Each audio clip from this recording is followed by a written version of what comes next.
Welcome to Cybersecurity Essentials. I'm working from home, now what? Today's topic is email.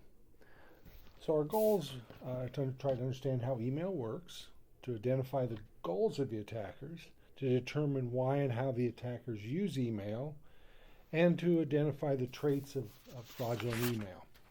So outline, we're going to first start by looking at how email works, going through their goals, why they use it, how they use it. We're actually going to look at several different fraudulent emails, and then we'll have a little tip sheet. A few facts before we get started. The average worker gets about 120 work emails a day, and this is pre-COVID-19. My guess is that many of us are getting 2 or 3 times that amount. There are about 3 billion email messages per day worldwide. And it's estimated about 55% of those are spam.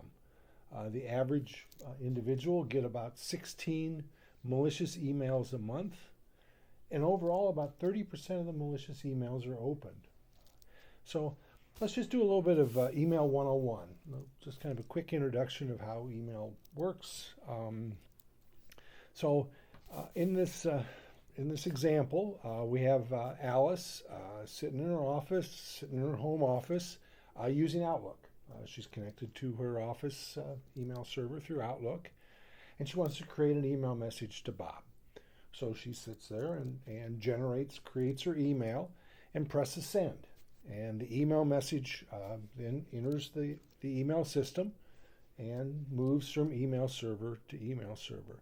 So this is just equivalent to the way the postal service works. You sit at home, you write a letter, you address the letter, you put a stamp on it, and the most important part of that letter is the recipient address. You actually can leave the sender address blank, and you go put it in a mailbox, and magic happens, and it gets delivered to its destination. So really, the internet's kind of the same way. Alice creates the message, sends it into the email system, and magic happens. It is routed from email server to email server, and it finally shows up at Bob's account. Just again, the same way postal mail works. The letter gets delivered to the destination. So Bob happens to be using Gmail as his method to access email. The difference there is that Bob is using a browser, whether it be Firefox or Safari or some other browser, and logs into his Gmail account and can then see the message that Alice sent.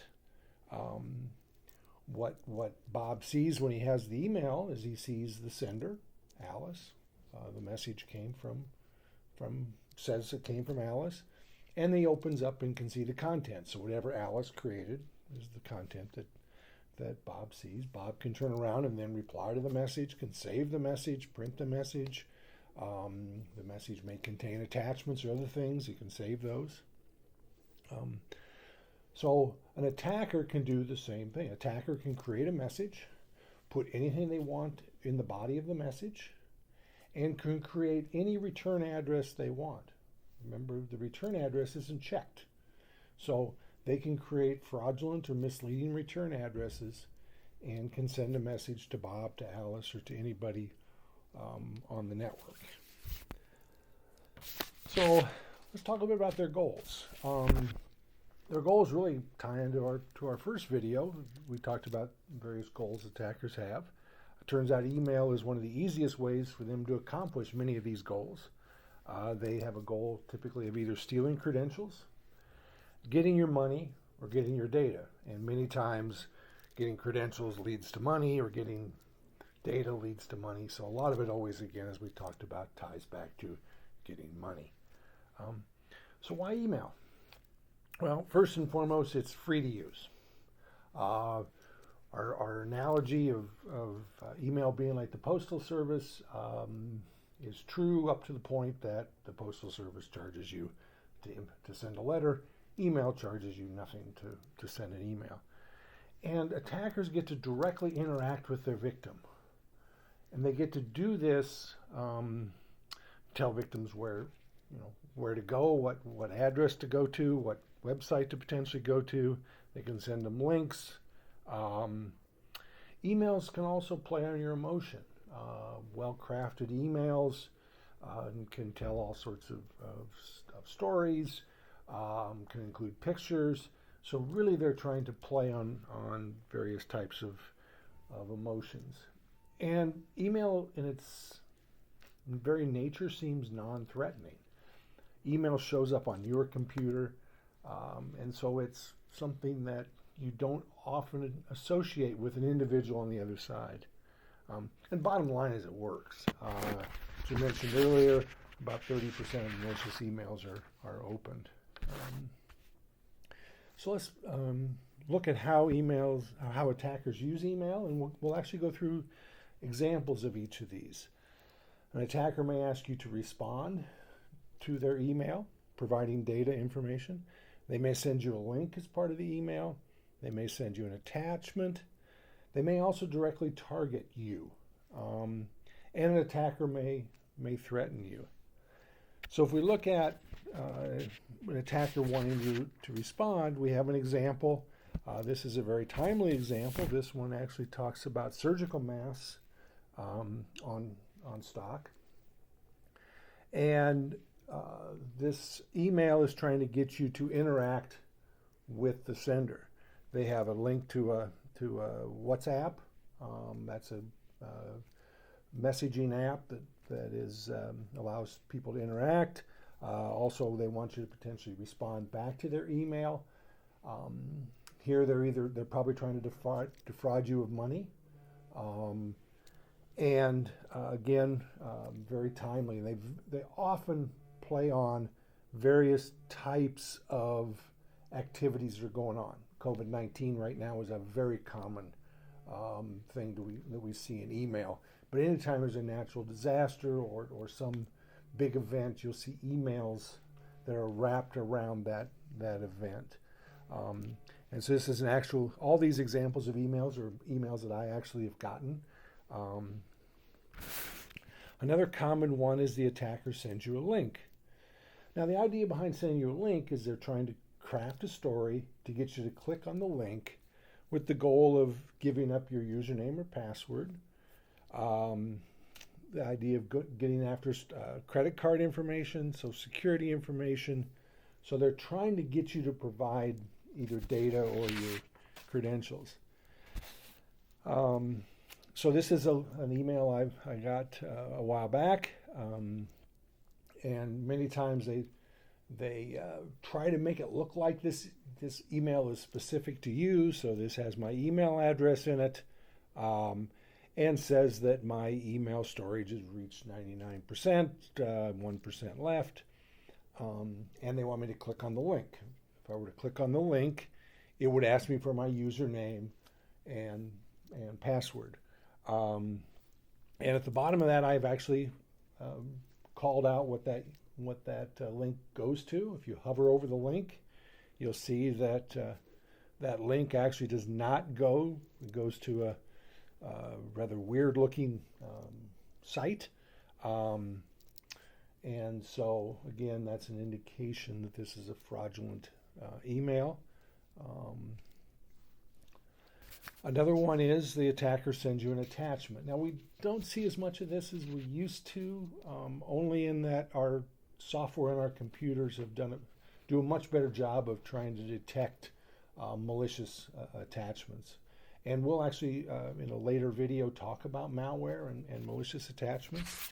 But this is an example.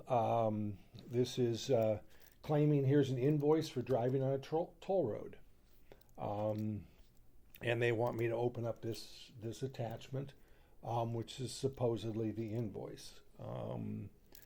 And it's not. It is a zip file, which is a compressed file.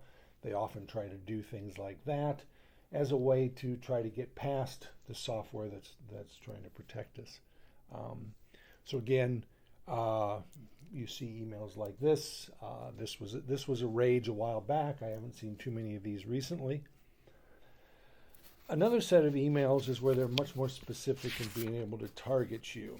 And so this next one is where they target employees. And this one started going around about 4 or 5 months ago. And this is one that actually reportedly came from my boss.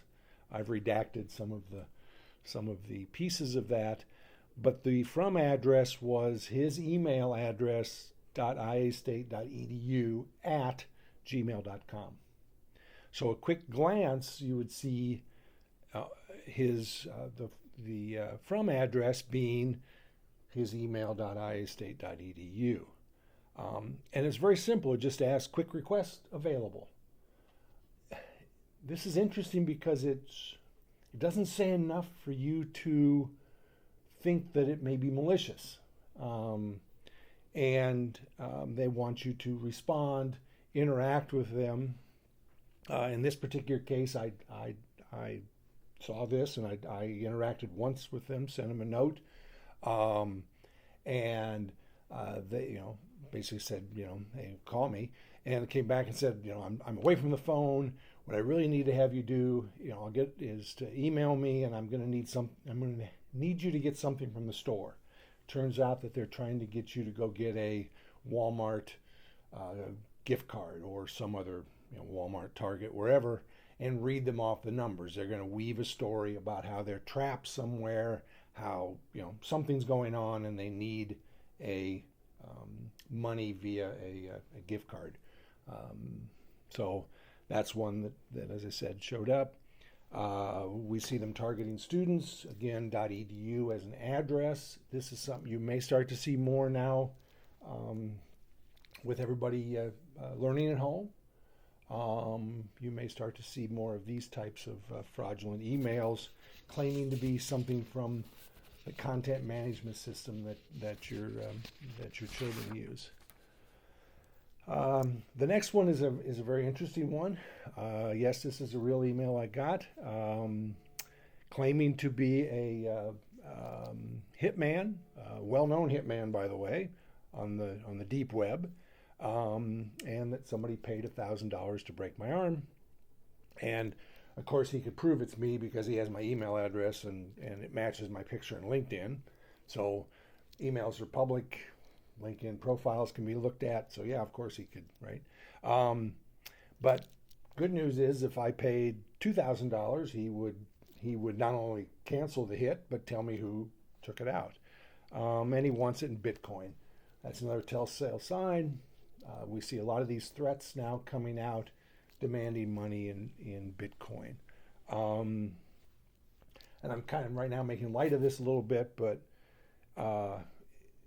these threats do happen, and these are the type of things that you'll want to contact police, attorney general, etc., because they're very interested in trying to know about these and track these down. So what we've looked at is several different examples of the kind of things that we see in email. Now, email systems are getting much better at detecting these and putting them in a spam folder, or in many cases, actually deleting them.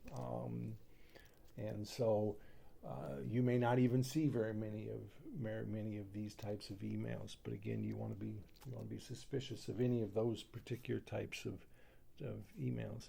So a few tips to keep in mind as we close this out. Legitimate companies will never ask for personal information over email, ask for your credentials over email, tell you to reset your credentials. They'll never ask for money, gift cards, bitcoins, etc.